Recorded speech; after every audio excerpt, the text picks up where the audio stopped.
Friends, welcome to our channel. Latest ఎపిసోడ్లో ఏం జరగబోతుందో ముందుగానే తెలుసుకుందాం. ఫ్రెండ్స్, డైలీ సీరియల్ నోటిఫికేషన్ కోసం ఛానల్ని సబ్స్క్రైబ్ చేసుకోండి ఫ్రెండ్స్. అండ్ పక్కనే ఉన్న బెల్ ఐకాన్ని క్లిక్ చేసి ఆల్ ఆప్షన్ని సెలెక్ట్ చేసేయండి. ఇక మిత్ర, నేను కూడా లక్కీ కోసం ఈ గదిలోనే నిద్రపోతాను అని చెప్పటంతో రాత్రంతా కూడా లక్ష్మి వైపు ఎంతో ప్రేమగా చూసుకుంటూ నిద్రపోతూ ఉంటాడు కదా.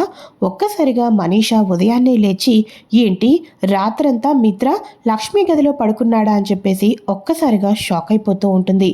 అంతేకాదు, ఉదయం లేచిన తర్వాత మన లక్ష్మి పై గదికి వెళ్ళి మిత్ర కోసం బ్రష్, టంగ్ క్లీనర్, డ్రెస్సెస్ ఇవన్నీ పట్టుకొని వస్తూ ఉండగా, ఏంటి నువ్వేంటి నా మిత్ర గదిలో ఉన్నావు, నీకు ఆ హక్కు లేనే లేదు అని చెప్పేసి మనీషా అంటూ ఉంటుంది కదా. ఊరుకో మనీషా, ఆయన రాత్రంతా నా గదిలోనే పడుకున్నాడు, ఇప్పుడేమో నాకు హక్కు లేదు అని చెప్పేసి అంటున్నావు, చెప్పడానికి నువ్వెవరు అని చెప్పేసి అనగానే, మిత్ర నిన్ను భారీగా అంగీకరించడం లేదు, మిత్రని రేపో మాపో నేను పెళ్లి చేసుకునేదాన్ని, మిత్రగదిలో ఉంటే నేను ఉండాలి, నువ్వెందుకుంటావు అని చెప్పేసి అనగానే ఒక్కసారిగా లక్ష్మి మనీషా చంప పగల కొట్టేస్తుంది. మనీషా, లక్ష్మి అని చెప్పేసి అనగానే, ఈ చంప దెబ్బ ఎందుకు కొట్టానో అర్థం కావటం లేదు కదా, ఆ సరయుతో నువ్వు చేతులు కలిపినందుకు. నువ్వేంటో, నీ క్యారెక్టర్ ఏంటో, నీ తెలివితేటలేంటో అన్నీ నాకు బాగా తెలుసు, కానీ చిన్నపిల్లల విషయంలో కూడా నీ క్రూరత్వాన్ని చూపిస్తావని అస్సలు అనుకోలేదు. చూడు, నీకు ఇప్పటికే చాలాసార్లు చెప్పాను, నా భర్త జోలికి వస్తే మాత్రం నిన్ను వదిలిపెట్టేదే లేదు అని చెప్పేసేసి. నువ్వు నా భర్త జోలికే కాదు, నా భర్తకు ఎవరైతే ఇష్టమో, నా భర్త కుటుంబానికి కానీ కంపెనీకి కానీ ఎటువంటి చిన్న విషయాల్లో అయినా సరే నువ్వు కానీ ఆ సరియు కానీ ఏదైనా ప్లాన్ చేస్తున్నారని తెలిస్తే మాత్రం ఈసారి చంపదెబ్బతో వదిలిపెట్టను. పార్వతీదేవికి పట్టింది కదా గతి, 3 ఏళ్ళు జైలు శిక్ష, అలా ఆ పార్వతికి 3 ఏళ్ళు పట్టిందేమో, మీ ఇద్దరికీ మరుజన్మ వచ్చేంతవరకు జైల్లోనే రాత్రంతా తెల్లారయ్యేటట్టు చేస్తాను, గుర్తుపెట్టుకో అని చెప్పేసి ఇక లక్ష్మి అయితే వార్నింగ్ ఇచ్చేసి మిత్ర గదికైతే వచ్చేస్తుంది. ఇక మిత్ర అన్నీ ఇవ్వటంతో ఫ్రెష్ అయ్యి అయితే వచ్చేస్తాడు. అలా ఫ్రెష్ అయ్యి రాగానే ఇక లక్ష్మి తను కూడా ఆఫీస్కి వెళ్ళాలి కదా, ఇంపార్టెంట్ వర్క్స్ ఉన్నాయని చెప్పేసి లక్కీ, జున్ను వాళ్ళకి అంతా కూడా టిఫిన్లు, లంచ్లు అన్నీ కూడా హడావిడిగా రెడీ చేసేస్తూ ఉంటుంది. ఈ లోపల మిత్ర రెడీ అయ్యి రాగానే ఒక్కసారిగా మిత్ర తనని మామూలుగా అటు ఇటు అనుకుంటూ తడిగానే ఉండంగానే రెడీ అయిపోతూ ఉంటాడు. మిత్ర గారు, ఏంటండి అది, తలకు అంతా నీరు ఉంది, ఆ తర్వాత జలుబు చేస్తుంది, ఒకసారి ఇలా రండి అని చెప్పేసి లక్ష్మి తనంతట తానే తీసుకొని ఇక తలని తుడుస్తూ ఉంటుంది. అలా మిత్ర లక్ష్మి వైపు ప్రేమగా చూస్తూ ఉంటాడు.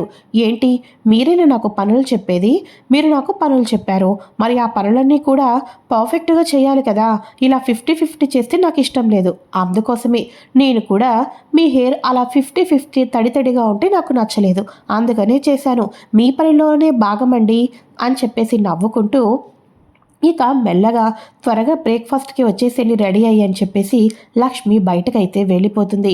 అయితే ఈ సీన్ని మన మనీషా అలానే దేవయాని ఇద్దరూ కన్నార్పుకోకుండా చూడటంతో ఒక్కసారిగా దేవయాని, ఏంటో మనీషా, చివరాఖరకు నీ పరిస్థితి ఇంత దీనస్థితికి పడిపోతుందని నేను కళ్ళలో కూడా అనుకోలేదు, ఏంటో మిత్ర నిన్ను మరీ ఇప్పుడు తింటున్నాడే టిఫిను, అందుట్లో ఉప్మాలో కరివేపాకులాగా నిన్ను పక్కన పెట్టేస్తాడని ఎప్పుడూ అనుకోలేదు అని చెప్పేసేసి ఇక మనీషాతో అయితే అంటూ ఉంటుంది. ఇక బ్రేక్ఫాస్ట్ లేదు, ఏమీ లేదు, మిత్ర బయలుదేరదామా, ఆఫీస్కి వెళ్ళాలి కదా అని చెప్పేసి అనగానే అప్పుడు మిత్ర అంటూ ఉంటాడు, సారీ మనీషా, నేను యాక్చువల్గా నేను లక్కీ జున్నుని స్కూల్ దగ్గర డ్రాప్ చేసేసి ఆఫీస్కి వస్తాం, నువ్వు కూడా కావాల్సి వస్తే ఆఫీస్కి వెళ్ళిపో, మేమైతే ముందు పిల్లల్ని స్కూల్ దగ్గర డ్రాప్ చేసేసి వస్తాం, బైదిబే నువ్వు రెడీ అయిపోయావు కాబట్టి ఆఫీస్కి రీచ్ అవ్వచ్చు, అయినా మర్చిపోయాను, ఏదో సైట్ విజిట్ ఉంది కదా, ఆ వర్క్ నువ్వు ఫినిష్ చేయలేదు కదా, ఈరోజు ఆ వర్క్ చూసుకో, లక్ష్మి నేను కలిసి ఇంపార్టెంట్ మీటింగ్ ఉంది కొత్త టెండర్ కోసం, దాని డిస్కషన్ చూసుకుంటాం అని చెప్పేసేసి అసలు మనీషాని అయితే టేక్ ఇట్ ఈజీగా పక్కన పెట్టేయటంతో ఇక మనీషాకు కోపం అనేది చాలా బాగా పెరిగిపోతూ ఉంటుంది. అయితే ఇక వెంటనే సరే అని చెప్పేసి పిల్లలు స్కూల్కి బయలుదేరుతూ ఉన్నప్పుడు మనీషా అంటూ ఉంటుంది, మిత్ర నాకు 10 lakhs రూపీస్ కావాలి అని చెప్పేసి అనగానే, టెండర్ విజిట్ దగ్గరికి వెళ్తున్నందుకు 10 lakhs రూపీసా అని అనగానే, టెండర్ గురించి కాదులే, నాకు కొంచెం కావాలి అని అనగానే, సారీ మనీషా, ఇప్పుడు నేను కంపెనీ చైర్మన్ సీట్లో కాదు కదా, లక్ష్మి కదా కంపెనీ చైర్మన్ సీట్లో ఉంటుంది. సో ఏదైనా సరే లక్ష్మిని అడిగి తీసుకోవాల్సిందే. నువ్వు ఎందుకు కావాలనుకుంటున్నావో దాని యొక్క కాస్ట్ని చెప్పి లక్ష్మి దగ్గర తీసుకో అని చెప్పేసి ఇక మిత్ర కార్ అయితే ఎక్కిపోతూ ఉంటాడు. ఇక వెంటనే 10 లక్షల రూపాయలు కాదు కదా, 10 రూపాయలు కూడా కారణం లేకుండా నేను ఇవ్వను అని చెప్పేసి లక్ష్మి కూడా వెళ్ళి మిత్ర కారులో కూర్చుంటుంది. అయితే ఇక ఇదిలా ఉండగా సరసరా కాలిపోతూ ఉంటుంది కదా మనీషాకు. నా పని ఇంత దిగజారిపోయిందా అని చెప్పేసి టెన్షన్ పడిపోతూ ఉంటుంది. అయితే పిల్లల్ని స్కూల్ దగ్గర డ్రాప్ చేసేసిన తర్వాత మన లక్ష్మి వాళ్ళు ఆఫీస్కి అయితే వెళ్తారు. ఇక లక్ష్మి వాళ్ళతో కొత్త టెండర్ గురించి డిస్కషన్ చేస్తూ ఉండగా పక్కన కాఫీ తాగుతూ ఉన్న మిత్ర లక్ష్మిని అలానే కన్ను అర్పకోకుండా చూస్తూ ఉంటే ఎంతో కాన్ఫిడెంట్గా వాళ్ళకి మొత్తం కూడా బ్రీఫ్గా ఎక్స్ప్లెయిన్ చేస్తాననుకున్న లక్ష్మి మిత్ర చూపులకు ఒక్కసారిగా సిగ్గుపడిపోతూ ఉంటుంది. మాటలు తడబడుతూ ఉంటాయి.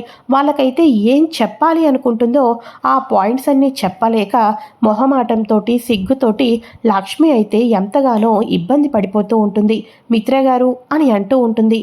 మిత్ర మళ్ళీ కాఫీ తాగటం, లక్ష్మి వైపు చూడటం ఇలానే జరుగుతూ ఉండటంతో ఏదైతే ఏమి ఇదంతా కొత్త టెండర్ గురించి కాబట్టి అని చెప్పేసి లక్ష్మి వాళ్ళతో డిస్కషన్ అంతటినీ చేసేసి ఇంకేమైనా పాయింట్స్ ఏమైనా మర్చిపోతే మీకు తప్పకుండా మెయిల్ చేస్తాను అని అనగానే, okay madam, thank you so much అని చెప్పేసి వాళ్ళైతే వెళ్ళిపోతారు.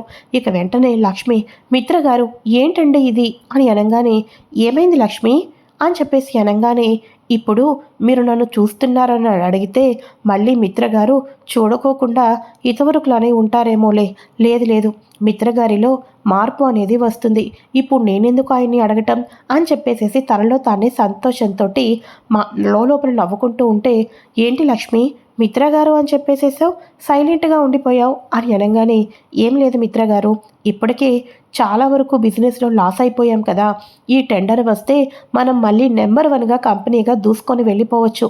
ఈ టెండర్ వస్తుందని అంటారా అని అనగానే, నువ్వు కదా ఈ టెండర్ గురించి డిస్కషన్ చేస్తుంది, రంగంలోకి దిగింది లక్ష్మి. అలాంటి లక్ష్మికి లక్కు ఫ్లేవర్ చేయకుండా ఎలా ఉంటుంది?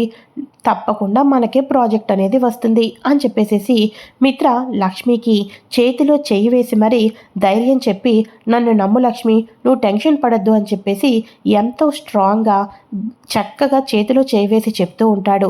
అయితే మరోపక్క సరియు వచ్చేసేసి, ఏంటి మనీషా, రేపు కొడతాను డబ్బులు అన్నావు, ఇప్పటిదాకా అవ్వలేదు, 10 లక్షల రూపాయలు కొట్టడానికి ఇంత టైమా అని అనగానే, సారీ సరియు, నేను కూడా అలానే చేద్దామనుకున్నాను, కానీ డబ్బులు అనేవి నాకు సెట్ అవ్వలేదు అని అనగానే, ఏంటి మనీషా, మిత్ర పక్కనే ఉంటావు, మిత్ర నీ మాటే వింటాడు అని అంటున్నావు, రేపో మాపో మిత్రను పెళ్లి చేసుకునే అమ్మాయిని అంటున్నావు, 10 లక్షల రూపాయలు నీకు మిత్ర దగ్గర నుంచి రాలేదా?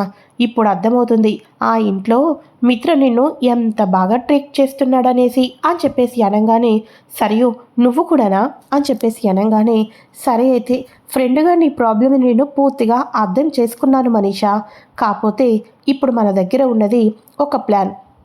నువ్వు ఇన్నిసార్లు ఎన్నో ప్లాన్లు వేసావు, కానీ ఈసారి స్ట్రాంగ్గా కనుక ఒక పని చేస్తే నువ్వు 10 లక్షల రూపాయల కోసమో 1,00,000 రూపాయల కోసమో ఎవరి దగ్గరగా వెళ్ళి చేయి చాపవలసిన అవసరం ఏమీ లేదు అని అనగానే, ఏంటి సరియు చెప్పు త్వరగా ఆ ప్లాన్ ఏంటో అని అనగానే, ఆ లక్ష్మి కొంతమంది డైరెక్టర్స్ తోటి కొత్త టెండర్ల కోసం కొత్త ప్రాజెక్టుల కోసం ఎంతగానో డిస్కషన్ చేస్తుంది.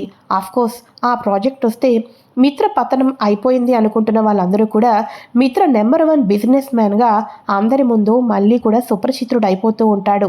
కాబట్టి మళ్ళీ ఆ టెండర్ లక్ష్మికి రాకుండా ఉండాలి అని చెప్పేసి అనగానే, దానికోసం నేను ఏం చేయాలి అని చెప్పేసి అనగానే, ఏం చేయాలా, కంపెనీకి సంబంధించిన పాస్వర్డ్స్ లక్ష్మి అడుగడుగునా ఏం చేస్తుందన్నది నేను తెలుసుకోవాలి, టెండర్ కొటేషన్స్ కూడా నేను మొత్తానికి తెలుసుకోవాలి, నువ్వు ఏ రకంగా చేస్తావో తెలియదు, ఆ ఇన్ఫర్మేషన్ అంతా నాకు ఇచ్చావే అనుకో, ఆ కొత్త కంపెనీ టెండర్లన్నీ కూడా నాకు అనేది వస్తాయి, నాకు వచ్చిన తర్వాత అందుట్లో ప్రాఫిట్లో 50% షేర్ నీకు ఇస్తా, అప్పుడు నువ్వు 1,00,000కి 2,00,000కి మిత్రకు చేయి చాపవలసిన అవసరమేమీ లేదు. ఇప్పుడిప్పుడే లక్ష్మి మీద నమ్మకంతో ప్రేమతో దగ్గరవుతున్న మిత్రకు లక్ష్మి తన పక్కనే ఉన్న తను ఓడిపోయానని, లక్ష్మి మూలానే టెండర్ ఓడిపోయామని చెప్పేసేసి తెలిసి ఇక లక్ష్మి మీద అంత నమ్మకం అనేది ఉండదు, అంత ప్రేమ అనేది ఉండదు. ఆఫ్కోర్స్ ఆ తర్వాత ఇక లక్కీ గ్రూప్ ఆఫ్ యజమాని మిత్ర ప్రతిసారి కూడా ఓడిపోతున్నాడు. ఇక మిత్ర పరిస్థితి అయిపోయింది అని చెప్పేసేసి మీడియాల్లో ఎలా ప్రచారం చేయాలో మనకు బాగా తెలిసిందే. ఇక అప్పుడు మిత్రకు భార్య గురించి ఆలోచించే అవకాశం రాదు. మార్కెట్లో పరువు పోయిందే బిజినెస్ రంగంలో అని ఆ డైనమాలోనే పడిపోతాడు. ఒక దెబ్బకు 2 పిట్టలు మనీషా. నీకు నా బిజినెస్లో వాటా వస్తుంది. మిత్ర లక్ష్మిని కూడా ప్రేమ అనేది చూపించుకోకుండా లక్ష్మి మీద నమ్మకం పెట్టుకోకుండా ఉంటాడు అని అనగానే, అలాగే మనీష్, అలాగే సరియు, నువ్వు చెప్పినట్టే చేస్తాను. నీకు ఆ కంపెనీ గురించి మొత్తానికి కొటేషన్కి సంబంధించిన పాస్పోర్ట్స్ ఇవే కదా కావాలి, తప్పకుండా అలాగే చేస్తాను అని చెప్పేసి మన మనీషా అయితే సరియుకి ప్రామిస్ చేస్తుంది. అయితే ఇక వీళ్ళిద్దరూ కూడా స్కూల్కి వెళ్ళి పిల్లల్ని తీసుకొని వచ్చి ఈరోజు ఎలా గడిచింది అని అనగానే, ఈరోజు హ్యాపీగా గడిచింది. అవును డాడీ, నువ్వు నాకు ఒక మాట ఇవ్వాలి అని అనగానే, ఏంటి లక్కీ అని అంటూ ఉంటే, నువ్వు నిన్న మాతో పాటు నిద్రపోయావు కదా, ఈరోజు కూడా నువ్వు మాతో పాటే నిద్రపోవాలి అని అనగానే, ఎందుకోసం అని అనగానే, నా స్కూల్లో బన్నీగాడు ఉన్నాడు కదా, వాళ్ళ అమ్మ నాన్న పక్కనే పడుకొని వాళ్ళకు బోలెడు కథలు చెప్తారంట. ఈరోజు మీరు కూడా మాకు బోలెడు కథలు చెప్పి నిద్రపెట్టాలి. నువ్వు ప్రామిస్ చేసావు డాడీ అని అనగానే, సరే అయితే ఈరోజు కూడా అలానే చేస్తాను అని మిత్ర చెప్పంగానే, హే డాడీ ఇప్పటి రోజు మనకు కథలు చెప్తున్నారని పిల్లలు ఎంతగానో హ్యాపీగా ఫీల్ అయిపోతూ ఉంటారు. ఇక అనుకున్నట్టుగానే నైట్ అవుతుంది. మిత్ర వచ్చేసేసి లక్ష్మితో వెళ్ళి లక్ష్మి వీళ్ళ పిల్లలతోటి స్టోరీస్ అవి కూడా చెప్పుకుంటూ హ్యాపీగా నిద్రపోతూ ఉంటారు. ఆ టైంలోనే మనీషా ఈరోజు కూడా మిత్ర లక్ష్మి గదిలో పడుకున్నాడని తెలిసి మిత్ర యొక్క ల్యాప్టాప్స్ వర్కింగ్ చేసుకునేవన్నీ కూడా పైన రూమ్లో ఉన్నాయని చెప్పేసేసి ఆ టైంలో మనీషా వచ్చేసేసి ఎవరికీ తెలియకోకుండా సైలెంట్గా మిత్ర దగ్గరకైతే మిత్ర గదిలోకి వెళ్తుంది. పాస్పోర్ట్స్ని, ఇక టెండర్ యొక్క కొటేషన్స్ని, వీటన్నిటినీ కూడా తెలుసుకోవాలని చెప్పేసి మనీషా మొత్తానికి అయితే అంతా నోట్ చేసుకుంటూ ఉంటుంది. అలా నోట్ చేసుకుంటూ మనీషా, అమ్మయ్య, ఇక ఎంతసేపు లక్ష్మి మీద ప్రేమను చూపిస్తాడో చూపించని, ఎందుకంటే ఈ టెండర్ వచ్చిన తర్వాత మిత్రకు లక్ష్మి మీద నమ్మకం అనేదే ఉండదు, ప్రేమ అనేదే ఉండదు అని చెప్పేసి మనీషా అవన్నీ కూడా సరియుకైతే పంపించేస్తుంది. సరియు జాగ్రత్త, ఇక ఈ టెండర్ మనకే రావాలి అని చెప్పేసి ఫోన్ చేసేసి ఇక కట్ చేసేసి నిద్రపోతూ ఉంటుంది. ఇక మార్నింగ్ అందరూ కూడా ఎవరి వర్క్స్ అయిపోయిన తర్వాత టెండర్ గురించి అయితే వెళ్తూ ఉంటారు కదా. టెండర్ గురించి వెళ్ళేసరికి టెండర్లు సైలెంట్గా వేయటం జరుగుతుంది. తిరిగి టెండర్ పొందిన అవకాశం ఎవరికి దక్కింది అంటే లక్కీ గ్రూప్ ఆఫ్ కంపెనీకి టెండర్ అనేది వస్తుంది. ఒక్కసారిగా మనీషా సరియు మళ్ళీ కుప్పకూలిపోతారు. ఇక్కడ జరిగింది ఏంటి అంటే యాక్చువల్గా వీళ్ళిద్దరూ నిద్రపోతున్నప్పుడు మనీషా మిత్ర గదిలోకి వెళ్ళటం మన వివేక్ అయితే చూస్తాడు. అసలు మనీషా ఈ టైంలో ఎందుకు సిస్టమ్ ఓపెన్ చేసింది అనుకుంటూ ఉండగా బయటకు వచ్చి సరయుతో మాట్లాడిందంతా కూడా వినేసేసి లక్కీ గ్రూప్ ఆఫ్ కంపెనీ నుంచి మన లక్ష్మితో ఒక టెండర్తో పాటు లక్ష్మితో పాటు వివేక్ కూడా ఎవరికీ తెలియకోకుండా తాను కూడా టెండర్ వేస్తాడు. సో ఇక లక్ష్మి తరపు నుంచి రాకపోయినా వివేక్ తరపు నుంచి లక్కీ గ్రూప్ ఆఫ్ కంపెనీకి టెండర్ అయితే వచ్చింది. ఈ రకంగా మనీషా సరియుకు మరోసారి అయితే అదిరిపోయే జలక్ అయితే ఇస్తారు. మరి ప్రతిసారి అడుగడుగునా ఓడిపోతున్నారని చెప్పేసి ఫైనల్ టచ్ ఇవ్వాల్సిందే అని చెప్పేసి సరియు అయితే అంటూ ఉంటుంది. ఫైనల్ టచ్చా అని చెప్పేసి అనగానే, అవును, మన అండర్ గ్రౌండ్లో ఉన్న అరవింద్ ఆంటీ కిడ్నాప్ చేసింది మనమే కదా, మిత్రకు కాల్ చేద్దాం, మిత్రకు కాల్ చేసి ఇంత అమౌంట్ అని చెప్పేసి అడుగుదాం, అప్పుడు అరవింద్ ఆంటీని క్షేమంగా పంపిస్తాం, లేకపోతే ఇంటికి డెడ్ బాడీని పంపిస్తామని చెప్పేసి వేరే వాళ్ళ చేత ఫోన్ చేపిస్తాం అని అనగానే, ఇంత అమౌంట్ అని అడగద్దు మనీషా, ఎంత అమౌంట్ అని అడగద్దు సరియో అని అనగానే, మరి ఏం అడగాలి అని అనగానే, ఈరోజు నువ్వు మనీషా మెడలో 3 ముళ్ళు వేయకపోతే ఇక్కడ అరవింద ఆంటీ చచ్చిపోతుందని బ్లాక్మెయిల్ చేయాలి అని చెప్పేసి మనీషా సరియు ఈ రకంగా ప్లాన్ అయితే చేసుకుంటారు. ఇది ఫ్రెండ్స్ లేటెస్ట్ ఎపిసోడ్ అప్డేట్ అయితే. మరి నెక్స్ట్ ఏం జరుగుతుందో కూడా తెలుసుకోవాలి అనుకుంటే ఫ్రెండ్స్ తప్పకుండా ఛానల్ని సబ్స్క్రైబ్ చేసుకొని పక్కనే ఉన్న బెల్ ఐకాన్ని క్లిక్ చేసి ఆల్ ఆప్షన్ని సెలెక్ట్ చేసేయండి. Thanks for watching friends, bye.